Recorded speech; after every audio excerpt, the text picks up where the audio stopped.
சென்னை கோவிலம்பாக்கத்தில் அனைத்திந்திய அண்ணா திராவிட முன்னேற்றக் கழகம் சார்பாக முன்னாள் முதல்வரும் எதிர்க்கட்சித் தலைவருமான எடப்பாடி கே. பழனிசாமி அவர்களின் ஆணைக்கிணங்க கோவிலம்பாக்கம் ஊராட்சியில் ஆளும் திமுக அரசை கண்டித்து விலைவாசி உயர்வு, சிறு பிள்ளைகள் போதைக்கு அடிமையாவதை தடுக்க தவறிய திமுக அரசை கண்டித்து வீதி வீதியாக துண்டு பிரசாரங்கள் வழங்கப்பட்டது.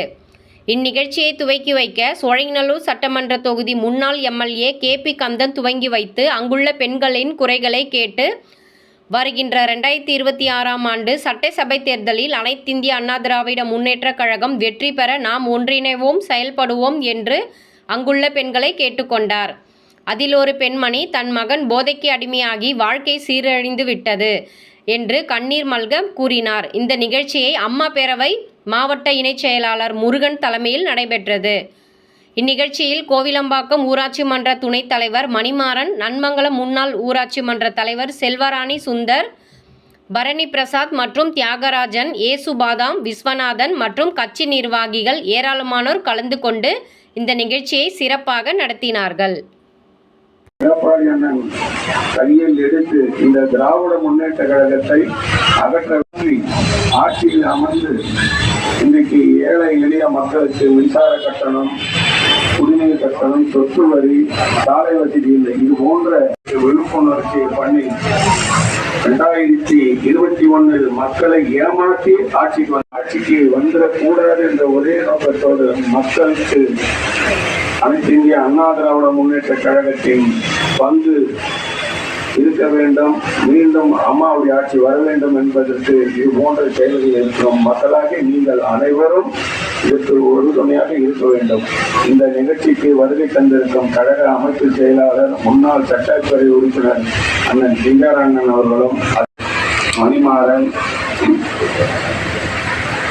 இளைஞர் இளம் பெண்கள் பாசறை செயலாளர் அருமை சிவகுமார் அவர்கள், கழக இலக்கிய அணி செயலாளர் சக்தி மாவட்ட அம்மா பேரவை இணை செயலாளர் கோவிலம்பாக்கம் ஆர்.பி. முருகன் அவர்கள், அதேபோல் இந்த வருகை தந்திருக்கும் பல்கலைக்கழக செயலாளர் ஜானகிராமன், ஆலந்தூர் பல்கலைக்கழக செயலாளர் பரணி பிரசாத், மாவட்ட துணை செயலாளர் கண்ணபுரான், மாவட்ட மகளிர் அணி செயலாளர் செல்வராணி சுந்தர், படையும் குன்றத்தூர் ஒன்றிய கழகத்தின் செயலாளர் ஏசுபாதம், அதேபோல் வட்டக்கழக செயலாளர் தியாகராஜன்,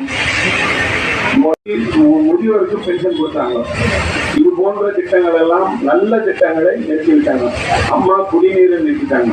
அதே போல கிளீனிங் ஊராட்சிகளில், நகராட்சிகளில், பேரூராட்சிகளில் கிளீனிங் அதெல்லாம் மூடிட்டு வேற ஒரு பேர் வைத்து நடத்தி கொண்டிருக்கிறாங்க. 525 வாக்குறுதிகளை தந்தாங்க. அந்த வாக்குறுதிகளை செய்ய தவறி இன்னைக்கு ஆட்சியில் அவங்களுக்கு தேவை அவங்களுடைய குடும்பம், அவங்களுடைய உறவினர்கள், அமைச்சர்கள் செய்ய தவற கூட அவரால் தட்டி கேட்க முடியாத ஒரு அரசாங்கம் தான் இந்த திராவிட முன்னேற்ற கழகம். அதே போல அந்த கழகத்தின் தலைவராக இருக்கிற மு.க. ஸ்டாலின் அவர்கள் எந்த விஷயத்தையும் அவரால் செய்ய முடியல. அதனால்தான் மாண்புமிகு புரட்சித் தலைவர் கட்சியில இருக்கிற எங்க பொதுச் செயலாளர் இன்னைக்கு பொம்மை முதலமைச்சர் ஒரு மந்திரி ஒரு லேடிஸ எந்த அளவுக்கு கீழ்த்தரமா பேசணும்னு பேசியிருக்காங்க. அதை இருந்தாலும் சரி, அடுத்த நொடியில அவர்கள் எந்த துறையில இருந்தாலும் மாற்றி விடுவார்கள். அம்மா இருந்தா பேசி ஸ்டேஜை விட்டு ஒரு சரி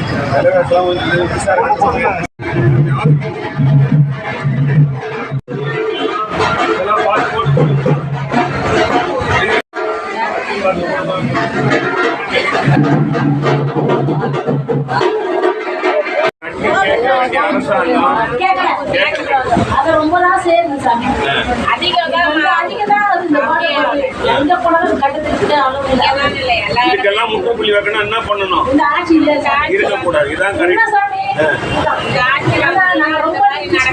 அம்மா ஆட்சியில பக்கத்துல அம்மா எப்படிங்குவாங்க அப்பா சொல்லுவாரு, எல்லாமே நடப்பேன். எங்க அப்பா தான் சொல்லிட்டு எங்க குடும்பமே வந்தாரு. இதுல